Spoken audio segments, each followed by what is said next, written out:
Assalamualaikum warahmatullahi wabarakatuh. Waalaikumsalam warahmatullahi wabarakatuh. Rabbi bil Mustafa balligh maqasidana waghfir lana ma madha ya wasi'al karami. Ya Rabbi bil Mustafa balligh maqasidana waghfir lana ma madha ya wasi'al karami. Muhammadun sayyidul kaunaini wa thaqalain wal fariqaini min urbin wa min ajami. Ya Rabbi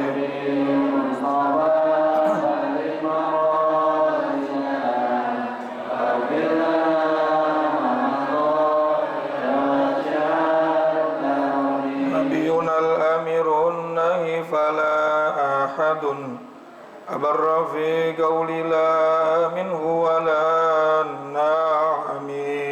Ya Rabbi bil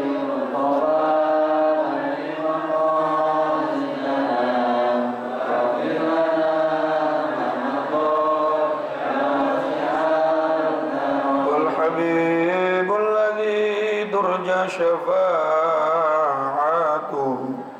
likulli hawlin minal ahwali muqtahami. Ya Rabbi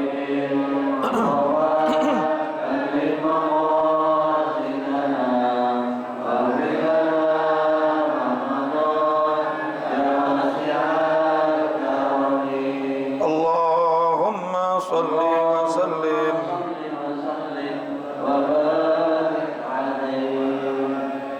Alhamdulillahilladzi ja'ala ta'limana ta'liman mubarakan fi tuli hayatina wa ja'alahu sababan li husnil khatimati fi akhir umrina. Allahumma salli wa sallim mubarak ala sayyidina wa habibina wa syafi'ina wa maulana Muhammadin afdalil khalqi jumlatan wa tafdila wa ala alihi wa sahbihi yarjuna amalan salihan makbula. Amma ba'du. Hadratul Mukarram yang saya muliakan, para alimul ulama, para asatidz, para guru-guru kita, bil khusus Bapak Kiai Haji Muhammad Misjan, Bapak Kiai Haji Ahmad Habibi Abdul Rashid Ramli, Bapak Kiai Haji Farah Furqan Mukarrabin Yusuf. Kita doakan semua guru-guru kita sehat afiat, panjang umur dalam keberkahan dan ilmunya manfaat buat kita semua. Amin ya rabbal alamin. Juga pengurus Majelis Ta'lim Ukhuwah Islamiyah Bapak Haji Basroin, Ustaz Haji Muhammad Tahir, Ketua Masjid Al-Barakah Bapak Asim Muhadi beserta seluruh pengurusnya dan seluruh para jamaah sekalian, bapak-bapak, ibu-ibu dan saudara-saudaraku yang hadir, semoga semuanya dimuliakan Allah Subhanahu wa taala. Amin ya rabbal alamin. Tanpa berpanjang kalam, kita lanjutkan kembali pembahasan kitab kita.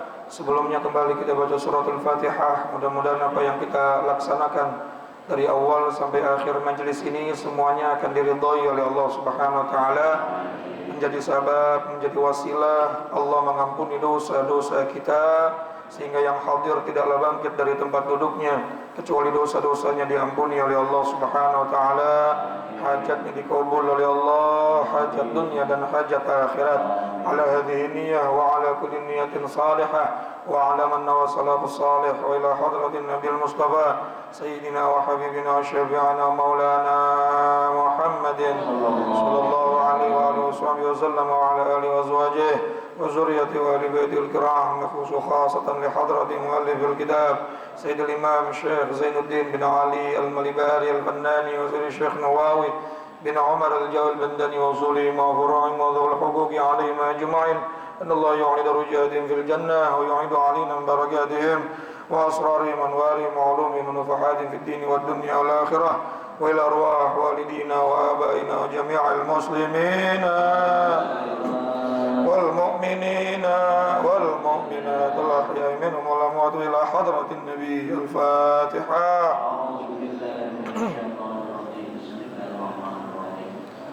Alhamdulillah Rabbil Alamin Ar-Rahmanir Rahim Maliki Yawmiddin Iyyaka na'budu wa iyyaka nasta'in Shiratal mustaqim Shiratal ladzina an'amta 'alaihim ghairil maghdubi 'alaihim waladdallin. Rabbighfir li wa liwalidayya. Bismillahirrahmanirrahim. Qala al-musannif rahimahullah ta'ala wa nafa'na bi'ulumi wa amadna bi asrari fid dharain amin. Masih 99 bawah ya. Wa akthir at-tasbih wa tahlil wa tahmid wa takbir wa la tada' qira'atal Qur'an ala kulli halin illa an takuna junuban. Kemarin kita bahas tentang masalah tasbih, tahlil, tahmid, takbir dan semua zikir. Akan kita bahas bagaimana syaratnya supaya zikir yang kita baca itu makbulan, diterima oleh Allah Subhanahu wa taala. Di antaranya minimal ada 3 syarat. Yang pertama adalah ayyakuna mukhlasan. Si pezikir tadi niatnya harus ikhlas. Tadi kita ngaji sama Ustaz Habibi bahwa semua amal tergantung niat. Ada amal yang kelihatannya amal akhirat, tapi kalau niatnya dunia, dapatnya cuma dunia. Ada amal yang kelihatannya perbuatan dunia, tapi diniatin ibadah, maka jadi pahala. Sholat, puasa, ngaji, zikir itu amalan akhirat, tapi kalau niatnya dunia, nggak dapat apa-apa. Ukhuwah di Al-Barokah biasanya ada nasi gorengnya. Ini dapat nasi goreng doang, Pak. Betul nggak? Kita mau ngapa-ngapain kalau niatnya dunia, walaupun itu perbuatan akhirat, maka cuma dapat wa man kanat hijratuhu lidunya yusibuha aw imra'atin yankihuha fa hijratuhu ila ma hajara ilaih. Sebuah hadis tuh. Kalau kita kan taunya cuma innamal a'malu, tapi hadisnya panjang itu. Innamal a'malu binniyat wa innamal likulli imri'in ma nawa. Man kanat hijratuhu ila Allah rasulih fa hijratuhu ila Allah rasulih. Wa man kanat hijratuhu lidunya yusibuha aw imra'atin yankihuha fa hijratuhu ila ma hajara ilaih. Semua amalan tergantung niat.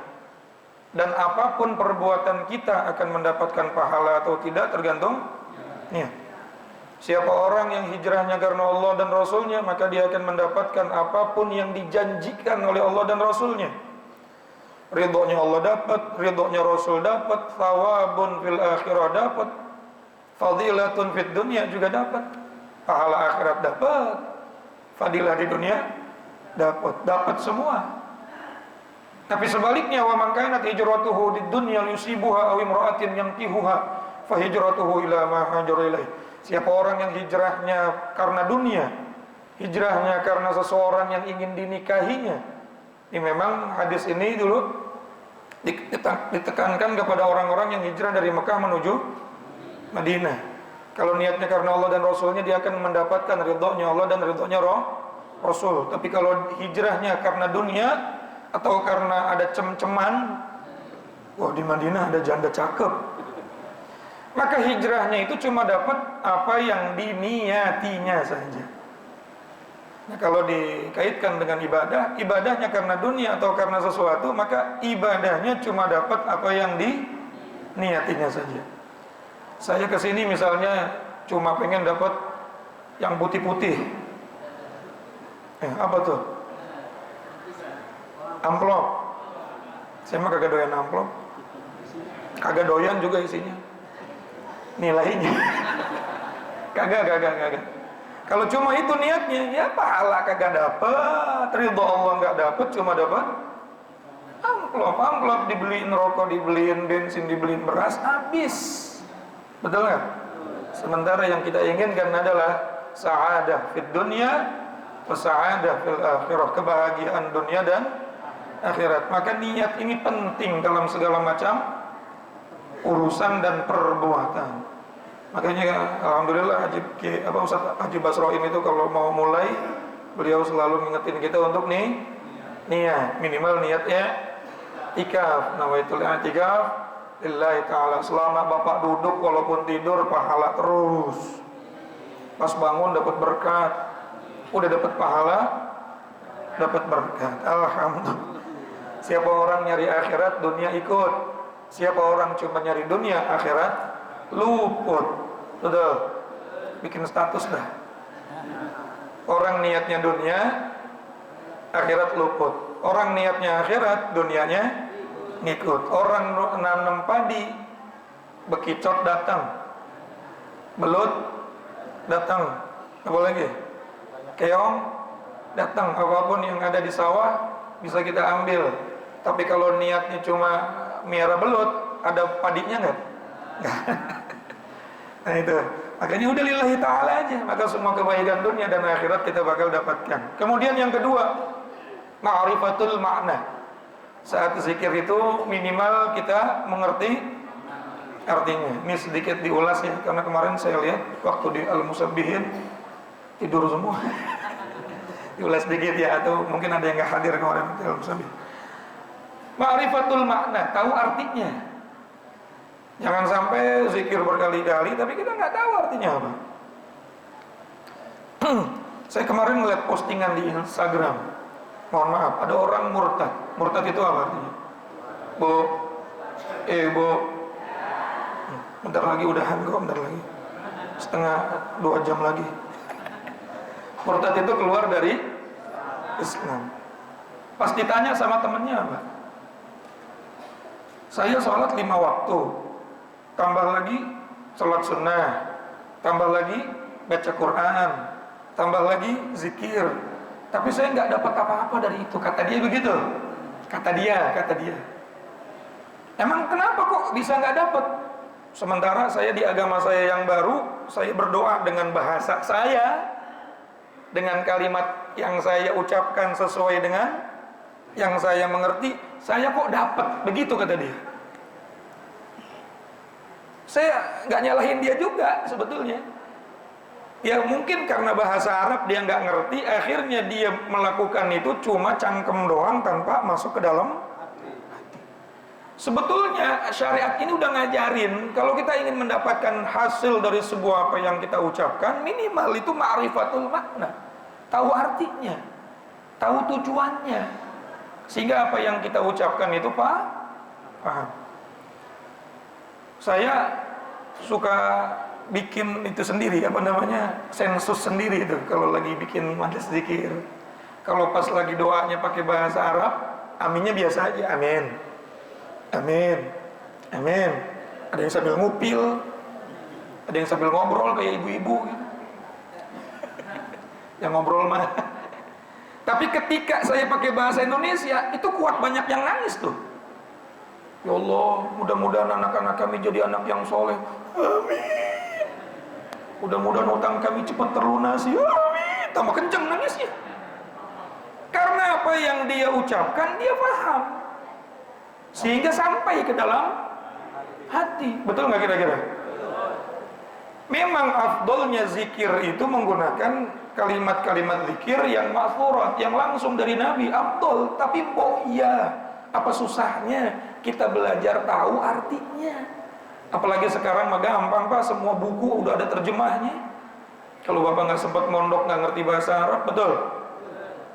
Ada yang namanya rukun sholat, bacaan sholat dan lain sebagainya. Sekarang udah ada terjemahannya. Al-Quran ada terjemahannya. Sekedar untuk tahu apa yang kita baca, tujuannya apa.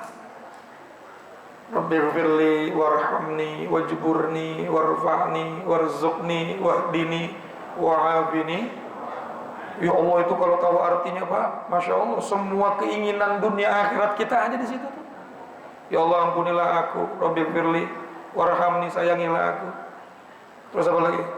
Warfa'ni, angkatlah derajatku, warzuqni, berikan rizki yang banyak kepada aku. Kan kalau tahu mah mantep tuh Pak. Warzuqni. Betul nggak? Nah maka minimal ma'rifatul makna, tahu artinya. Kalau nggak tahu per kalimat, minimal tahu judulnya deh. Rabbana hab lana min azwajina wa dzurriyyatina qurrata a'yun waj'alna lil muttaqina. Per kalimatnya nggak tahu arti, minimal tahu tujuannya. Oh itu doa, mudah-mudahan Allah memberikan saya qurrata aini, penyejuk jiwa dari anak dan istri serta keluarga. Hablana min azwajina, hablana kan berikanlah kepada kami min azwajina, dari istri kami atau pasangan kami, wa dzurriyyatina, dan keluarga kami, qurrata, penyejuk jiwa. Kan itu doa Pak. Doa terus kalimatnya sama diulang-ulang, tapi kok anaknya nakal-nakal mulu. Bisa jadi mulutnya ngomong tapi nggak tahu artinya, apa yang diinginkan kita nggak paham. Jelas nggak kira-kira Pak? Maka minimal apa tadi? Ma'rifatul. Dan yang ketiga, hudurul qalbi, konsentrasi. Konsentrasi. Konsentrasi. Bikin bakwan nggak konsentrasi nggak jadi, Bu. Ngaji nggak konsentrasi, ngobrol bae ntar ditanya tadi ngaji apa? Rame pokoknya dengan suduknya. Lianna hudurul qalb hiya ruhul ibadah. Karena sesungguhnya hadirnya hati itu adalah ruhnya ibadah. Ruhnya doa, ruhnya zikir, ruhnya sholat, ruhnya ngaji, konsentrasi. Kalau nggak konsentrasi nggak hasil. Zikir nggak konsentrasi nggak ada hasilnya. Betul nggak? Ngaji nggak konsentrasi nggak ada hasil. Sholat nggak konsentrasi dari takbir sampai salam, yang dipikirin ntar pengajian PKK siang-siang pakai seragam apa ya? Ini arisan keluarga ntar masak apa ya? Pas rokaat ketiga, tadi ini rokaat ketiga atau rokaat keempat ya? Kagak bakal dapat feel, gak bakal dapat hasil daripada apa yang kita lakukan. Nah, zikir itu cakep, luar biasa. Meskipun begitu, Ibnu Athaillah Sakandari mengatakan dalam kitab hikamnya, silahkan Anda berzikir walau ma'al ghaflah, meskipun masih diiringi dengan kelalaian. Kelalaian itu bisa jadi kurang ikhlas, kelalaian itu bisa jadi kurang tahu artinya, lalai itu bisa jadi masih kurang konsentrasi. Tapi ulama bilang terusin, jangan berhenti. Karena sesungguhnya berzikir dengan lalai masih lebih baik daripada nggak zikir sama sekali. Betul nggak? Sholat dengan lalai masih lebih baik daripada nggak sholat sama sekali. Ngaji sambil lalai, ngobrol baik masih lebih baik daripada nggak ngaji sama sekali. Tapi mbok ya kita kan kepengen naik dari lalai menjadi hudur, betul nggak? Setelah hudur menjadi khusyuk, insya Allah. Itu kalau zikir. Akan tetapi kalau qiraatul Quran itu cuma satu syaratnya, ikhlas dan sesuai dengan qaidahnya. Hati yang hadir tidak menjadi syarat. Tahu artinya juga tidak menjadi syarat. Lebih-lebih tahu artinya dan konsentrasi lebih ajib. Tapi seandainya ada orang baca Quran, dia cuma baca doang tapi nggak tahu artinya, selama masih sesuai dengan ilmu tajwid, maka setiap hurufnya 10 pahala, dapat pahalanya. Kalau zikir enggak. Zikir enggak. Tapi kalau Quran, walaupun tidak tahu artinya, dapat 10 pahala. 1 huruf. Alif lam mim berarti 30, karena 3 huruf. Yasin berarti 20. Masya Allah, itu Quran tuh. Maka Quran sama sholawat itu adalah warisan dari Rasulullah tanpa ijazah. Kalau zikir mungkin harus, apalagi zikir-zikir yang khusus ya, hizib, apalagi asror, jangan dibaca kecuali dapat ijazah. Apalagi yang punya tujuan ingin mendapatkan fadilah-fadilah tertentu, hati-hati, harus ada pembimbingnya. Ya, baca zikir pengen bisa terbang kagak, gila iya. Baca zikiran tertentu pengen kunyit bisa jadi emas, jadi emas kagak, gila. Ya. Tapi kalau Quran sama sholawat, ini zikir, ini bacaan, ini amalan yang tidak harus pakai ijazah. Yang penting bacaannya benar, yang penting niatnya ikhlas. Kalau Al-Quran per hurufnya 10 pahala, kalau sholawat per sholawat 10 pahala. Satu sholawat kan bisa beberapa huruf, berarti tetap lebih mulia Quran. Kalau sholawat kan Allahumma salli ala Sayyidina Muhammad wa ala ali Sayyidina Muhammad, dapat 10, banyak banget hurufnya ya. Iya. Tapi kalau Quran Satu huruf sudah 10. Itu minimal. Maksimalnya wallahu yudha'ifu limai yasha. Allah melipat gandakan kepada hamba yang Allah kehendaki. Wallahu a'lam berapa kali lipat nanti Allah akan lipat gandakan. Cuma ingat tadi itu, kalau baca Quran ya harus sesuai dengan kaidahnya. Al-Bukhari yaqra'ul Quran wal Quran yal'anu. Berapa banyak orang baca Quran, dia nggak dapat apapun dari Al-Quran, malah Al-Quran melaknatnya. Makhorijul hurufnya berantakan, tajwidnya berantakan, bukan dapat pahala, malah dilaknat sama Quran. Yasin, benar apa salah? Tanjilal ajijir rohim. Ain sama alif nggak bisa dibedain, jim sama zai nggak bisa dibedain. Bukan dapat pahala, malah dapat laknat. Udah dapat laknat, dikirimin lagi ke ahli kubur. Ya, betul. Mari kita baca Fatihah. Kita khususkan buat almarhum Fulan bin Fulan. Al-Fatihah. Alhamdulillah Rabbil Alamin Ar-Rahmanir-Rahim Maliki Yaumiddin Iyyaka na'budu wa iyyaka. Saya mau tanya, kira-kira benar apa salah? Yang didapat rahmat apa laknat? Kecuali kalau memang lidahnya sudah nggak bisa, dia sudah belajar nggak bisa diperbaiki, dia sudah berusaha tapi memang lidahnya udah bawaannya begitu, nggak masalah kalau kayak gitu. Syariat syarengat, alamin ngalamin, alamin pak ngalamin. Dia belajar tapi nggak bisa diperbaiki, itu nggak masalah, nggak dosa, enggak. Yang dosa siapa? Yang kagak pernah mau ngaji. Ayo, belagu bener, nggak pernah tahsin sama guru. Ya namanya jahil, murokab, ngaji kagak, belajar enggak, tahsin enggak, kemudian dia baca ternyata sah. Itu yang dosa. Yang kata Ibnu Ruslan, mardudatun la tuqbalu, ditolak, tidak diterima. Fakullu man bighairi ilmin, siapa aja orang beramal tanpa ilmu. Baca Quran juga amalan pak, kalau nggak ada ilmunya mardudatun la tuqbalu. Kecuali orang udah belajar, udah masuk TPA, Taman Pendidikan Aki-Aki. 2 rakas ada nih, ngaji ngopi. Ya, kebanyakan yang ngaji apa? Aki-aki. Itu cakep tuh. Kemudian dia salah dalam membaca, masih dimaafkan karena masih belajar. Yang kagak pernah mau belajar, maka salahnya itu ditolak. Udah ditolak, kagak diterima, dapat amplop lagi. Ini kan suruh mimpin tahlil.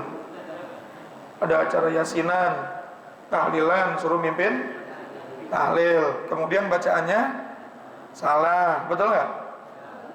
Bukan ngirim rahmat, bukan ngirim pahala bacaan Quran, ihda'us thawab min qiraatil Quran, tapi malah mengirim laknat dari bacaan Quran. Ingat nih, saya tidak menyalahkan orang yang belum bisa baca Quran selama masih belajar. Dapat pahalanya double. Yang pertama dapat pahala baca Quran, yang kedua dapat pahala karena susahnya baca Quran. Susahnya baca Quran dia dapat pahala.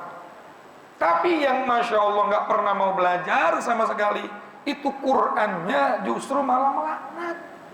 Kalau bacaannya nggak ada terlambat pak, betul nggak? Kalau malu panggil aja temennya, suruh ngajarin di rumah, modal juz Samsu sebungkus, ajarin gua nih alif-alifan sampai alif beneran. Cuma kitanya males, betul apa kagak? Masya Allah. Illa antakuna junuban, kecuali Al-Quran nggak boleh dibaca pada saat sedang junub, sedang punya hadas. Kalau zikir apapun dan sholawat apapun boleh dibaca sementara kita sedang junub. Zikir apa saja silakan dibaca. Illa Al-Quran, kecuali Al-Quran. Al-Quran nggak boleh dibaca. Orang yang punya junub, hadas besar, Orang yang punya haid dan nifas, ibu-ibu lagi haid, kemudian dia masuk ke pengajian, majelis taklim dan lain sebagainya, kalau pas lagi baca Al-Quran jangan dilafatkan. Jangan dilafatkan, cukup dibaca di dalam. Ustadz, saya kan lagi haid, diundang selamatan, tapi yang dibaca Yasin, boleh nggak saya datang? Boleh. Cuma pas baca Yasin menang, cicing, ya. Kan enak bu, baca Yasin kagak dapat berkat juga. Tapi pada saat afdhalul dzikri fa'lamannahu la ilaha illallah, boleh ikut nggak? Boleh, karena subhanallah wa bihamdihi subhanallahil, boleh ikut nggak? Boleh, karena kemudian habis itu baca barzanji, baca sholawat, boleh ikut nggak? Boleh. Yang nggak boleh baca Yasin, Quran bukan. Al-Ikhlas, Al-Falaq, An-Nas, Alif Lam Mim, ayat kursi, akhir surat Al-Baqarah, itu kan bacaan tahlil tuh ya. Maka jangan dilafatkan, cukup di dalam. Meskipun ada sebagian ulama mengatakan boleh, wa yajuzu, diperbolehkan baca bacaan yang dari Al-Quran kalau diniatin zikir. Biasanya ibu kalau keluar rumah baca ayat kursi, boleh, niatnya zikir. Biasanya kalau mau tidur baca Al-Mu'awwidhatain. Apa Al-Mu'awwidhatain? Al-Falaq, An-Nas, surat 2 perlindungan. 2 surat minta ibu bapak kalau mau tidur baca Al-Ikhlas, baca Al-Mu'awwidhatain, baca Al-Fatihah, tutup dengan ayat kursi, kemudian ditiupkan ke telapak tangan lalu diusapkan ke seluruh badan, insya Allah jauh daripada berbagai macam perkara buruk zahir dan batin. Ini sanadnya langsung ke Rasulullah, karena memang asbabun nuzulnya surat itu ketika Nabi merasa ada yang ngirim sihir, kemudian Nabi membaca Al-Mu'awwidhatain lalu mengusap kepada seluruh tubuhnya. Udah, gak usah susah-susah nyari dukun, mau tidur baca Al-Mu'awwidhatain. Ya, baca tuh, disempurnakan lagi dengan surat Al-Ikhlas dulu, kemudian Al-Falaq, An-Nas, Al-Fatihah, tutup dengan ayat kursi, syukur-syukur ditutup dengan akhir surat Al-Baqarah. Tiup dah tuh. Begitu. Anaknya rewel bener, baru lahir, suruh makan nangis, ini nangis, bacain. Kalau memang ada jin yang gangguin dia, hilang. Kalau udah dibacain masih juga nangis, itu lagi empuk, lu kagak cebokin. Orang pampersnya udah penuh kagak dicebokin. Apa-apa dikit-dikit goib mulu, nggak taunya lagi masuk angin. Ya, masyaallah jamaah yang dirahmati Allah. Jadi kalau zikir silakan dalam keadaan apapun, sholawat silakan dalam keadaan apapun. Tapi kalau Al-Quran harus dalam keadaan suci. La yamassuhu illal mutahharun. Jangan disentuh Al-Quran kecuali dalam kondisi suci. Mushafnya nggak boleh disentuh kecuali kita suci dalam keadaan berwudu, dalam keadaan tidak punya junub. Tapi kalau tidak mau menyentuh Al-Quran, boleh dalam keadaan tidak punya wudu, yang penting jangan junub. Baca Quran dalam keadaan tidak berwudu boleh nggak? Boleh, secara fikih boleh, tapi yang penting jangan dalam keadaan junub. Tapi kalau mau menyentuh Al-Qurannya, termasuk surat Yasin, termasuk sesuatu yang ada di dalamnya Al-Quran, walaupun cuma 1 surat, itu kan Quran ya. Kalau disentuh wajib punya wudu kalau memang itu niatnya nulis Al-Quran. Oleh karena itu zikir termasuk sholawat, termasuk bacaan Al-Quran. Kalau ingin mendapatkan fadilah, keutamaan dunia dan akhirat, syukur-syukur 3 hal tadi betul-betul diperhatikan. Ikhlas, hudurul qalbi, konsentrasi, kemudian ma'rifatul makna. Maka kita akan lebih mendapatkan daripada fil tadi ya? Rasa. Ketika berzikir tahu artinya dan konsentrasi, lebih mendapatkan rasanya, lebih mendapatkan nikmatnya. Baca Quran juga kalau konsentrasi. Kenapa orang baca Quran sampai nangis? Karena dia tahu yang dibaca. Betul. Artinya dia tahu tentang urusan neraka, tentang urusan hari kiamat, tentang urusan dosa dan lain sebagainya, sehingga pada saat membacanya sambil nangis. Kalau kita kagak, urusan neraka malah Allah thayyib thayyib, fadkhulun nar khalidina fiha abada thayyib thayyib. Padahal artinya masuklah ke dalam neraka selama urusan neraka selama-lamanya ditoyib. Bagus, masya Allah. Karena nggak tahu artinya. Sama pada saat baca barzanji, karena nggak tahu artinya, semuanya apa? Allah, Allah.